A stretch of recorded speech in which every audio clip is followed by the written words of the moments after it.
안녕하세요. 한동아의 시기보감입니다. 오늘의 시기보감 주제는 바로 인삼입니다.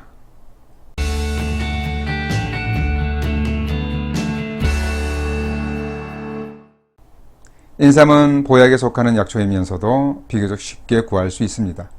삼계탕에도 들어가기도 하고 인삼을 채 썰어서 인삼채를 만들어 먹기도 합니다. 시중에 보면 인삼을 이용해 가공해서 만든 홍삼도 흔하게 유통됩니다. 그러면 문헌에 기록된 인삼의 내용들에 대해 살펴보겠습니다. 인삼은 두릅나무과 인삼 속에 속하는 약용식물의 뿌리를 말합니다. 일부에서는 인삼을 오갈피 나무과로 기록하고 있는데 두릅나무와 오갈피 나무는 같은 나무의 다른 이름입니다.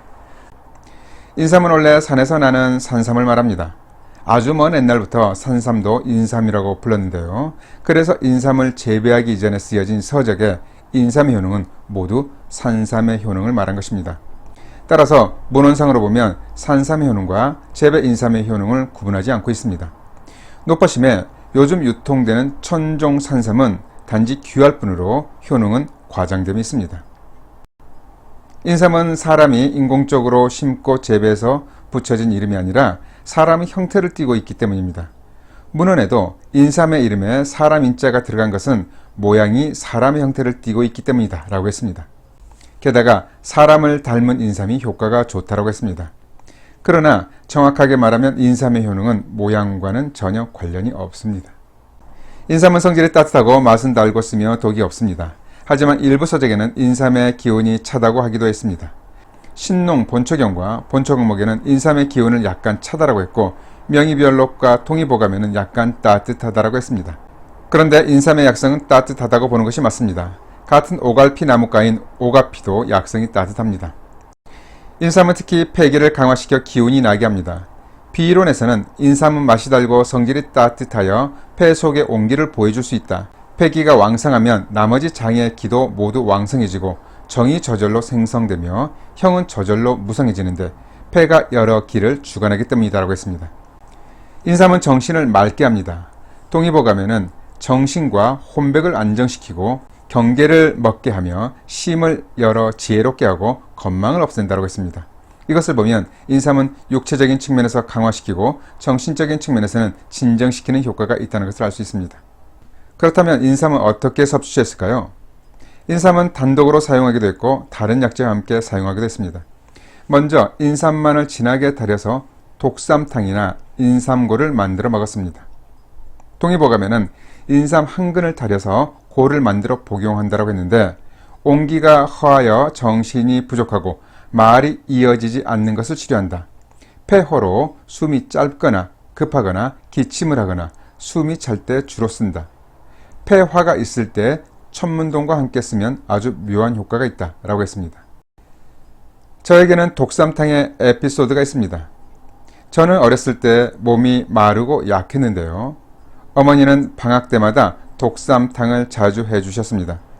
정확하게 말하면 독삼계탕이었습니다. 아버님이 한약업을 하셔서 인삼이 집에 많았습니다. 어머니는 닭 한 마리에 인삼 한 근을 넣고 이것만을 고아서 국물과 닭고기를 모두 먹기 전에는 밖에 나가 놀지 못하게 했던 기억이 있습니다. 사실 초등학생 나이에 그것을 한꺼번에 먹을 수는 없었고 국물은 며칠 동안 나눠 마시는데요. 당시로서 독특하고 기름진 쓴맛이 곤욕스러웠습니다. 어느 날은 제가 독삼계탕 국물을 마셔야 하는 순간에 약국을 하는 집에 친구가 놀러오자 몰래 마시라고 했었는데요. 그 친구는 자기는 양약만 먹는데 보약을 먹는 제가 부럽다고 하면서 잘 마셔줘서 고마워했던 기억이 있습니다. 어쨌든지 어머니의 독삼계탕이 저의 건강을 지켜준 것이 분명합니다. 인삼은 여러 약재와도 궁합이 좋습니다. 인삼은 특히 맹문동과 오미자와의 궁합이 좋습니다. 바로 생맥산입니다. 본초강목에는 인삼은 원기를 보여주고 맹문동은 수온을 자윤하게 하며 오미자는 신정을 생성시켜 소모된 기를 거둬들인다라고 했습니다. 생맥산은 땀을 많이 흘리는 여름철 대표적인 보양음료입니다. 그러나 다른 계절에 섭취해도 무방합니다. 인삼은 호두와도 궁합이 좋습니다. 바로 인삼 호두탕입니다. 동의보감에는 기가 허하여 숨이 찬 것을 치료한다. 인삼 한 마디, 호두 2개, 이 약들을 썰어서 생강 5쪽을 넣어 물에 달여 먹는다. 이것을 인삼 호두탕 혹은 삼도탕이라고 한다 라고 했습니다. 인삼호두탕은 천식이나 기타 호흡기 질환으로 인한 호흡곤란에 좋습니다. 많은 한의사에는 만일 인삼을 쓰고 싶은데 열이 있으면 사삼으로 바꾸라고 했습니다. 동의보감에는 인삼은 폐혈을 동하게 하니 피를 토하거나 오래도록 기침을 하는 사람, 얼굴이 검으면서 기가 실한 사람, 혈허나 음호한 사람에게는 쓰면 안 된다. 이때는 사삼으로 대응할 수 있다고 했습니다. 인삼은 온하면서 폐기를 보한다면 사삼은 냉하면서 폐음을 보하는 차이가 있습니다. 따라서 인삼은 냉체질에 맞고 사삼은 열체질에 맞습니다. 본초 강목 수묘에서는 삼에는 여러 종류가 있다. 삼이라는 명칭을 은근슬쩍 취하고 있는 것으로는 고삼이나 사삼이 이에 해당한다 라고 했습니다. 열체질에게 사삼이 인삼의 효능을 내는 것이 아니라 인삼이 부작용이 있기 때문에 인삼을 금해한다는 것이 핵심입니다. 수삼은 잘 썩고 말린 건삼은 쉽게 좀이 먹습니다. 동의보감에는 인삼은 좀 먹기 쉬운데 그릇에 놓고 단단히 밀봉해 두면 몇 해가 지나도 좀 먹지 않는다. 또한 새신과 함께 밀봉해 두어도 오래도록 좀 먹지 않는다고 했습니다. 그래서 수삼을 쪄서 보관하기도 했습니다.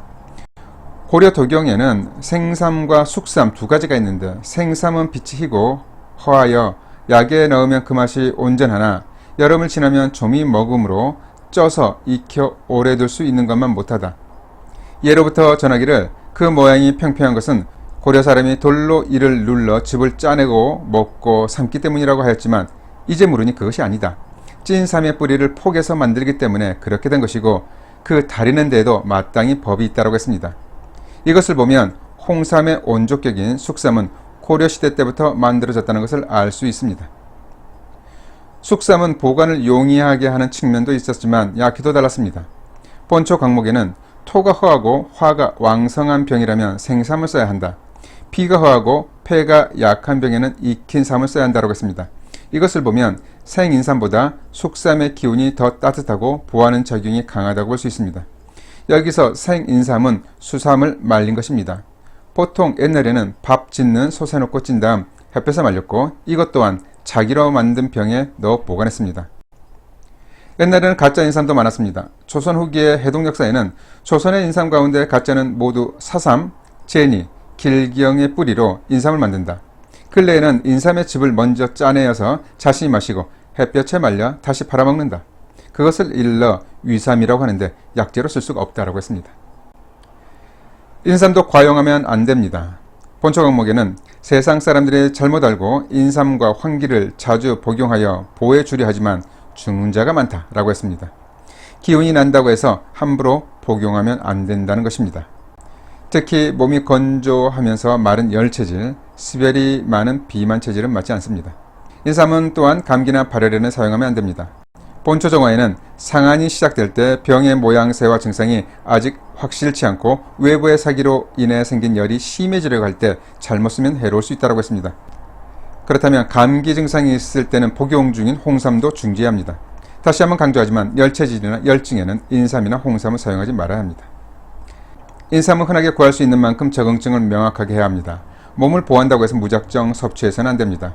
과거에는 귀에서 함부로 먹지 못했던 인삼으로도 해가 많았는데 이제는 누구나 쉽게 접할 수 있는 만큼 더더욱 조심해야 합니다. 인삼으로 만든 숙삼, 홍삼 또한 말할 것도 없습니다. 잘 들어보셨죠? 그럼 한동안의 시기보가 마칩니다. 감사합니다.